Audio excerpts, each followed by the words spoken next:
प्यारी बच्चों, आज मैं एक कौवे की कहानी सुनाऊंगी, कैसे उसने सब्र करना सीखा।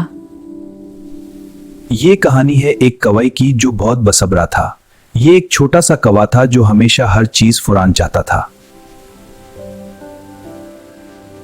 एक दिन उसने देखा कि एक किसान खेत में बीज बोवा रहा है। बिना सोचे समझे वो फौरन बीज लेने के लिए नीचे उतरा, लेकिन किसान को देखकर वो डर गया और भूखा ही वापस उठ गया। उठ जा! देखो, वो भाग गया।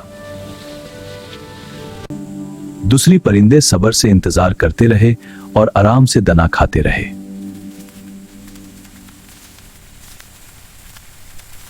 कुछ दिन बाद उसने पानी में रोटी का टुकड़ा तैरता हुआ देखा।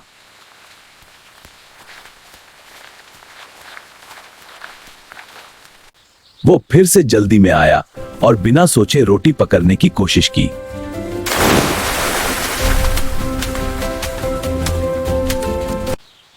बगला सिर्फ इंतजार करता रहा और रोटी खुद उसके पास आ गई।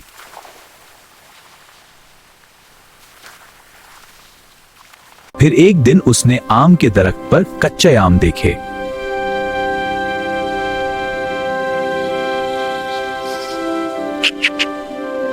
इस बार उसने सोचा कि वो सब्र करेगा और इंतजार करेगा।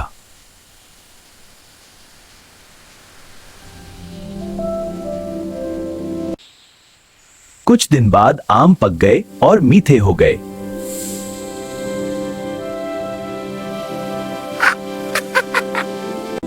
अब उसने सुकून से आम खाए और खुश हो गया।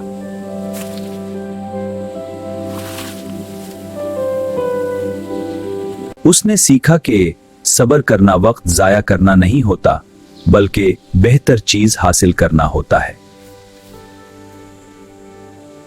कभी कभी दायर का मतलब होता है कि अल्लाह आपके लिए कुछ बहुत अच्छा तैयार कर रहा होता है।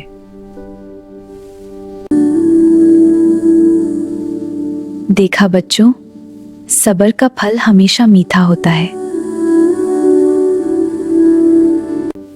अगर आपको भी ये कहानी पसंद आई हो तो हब ऑफ किड्स पीएस को लाइक और सब्सक्राइब जरूर करें। गुड नाइट, अल्लाह हाफिज।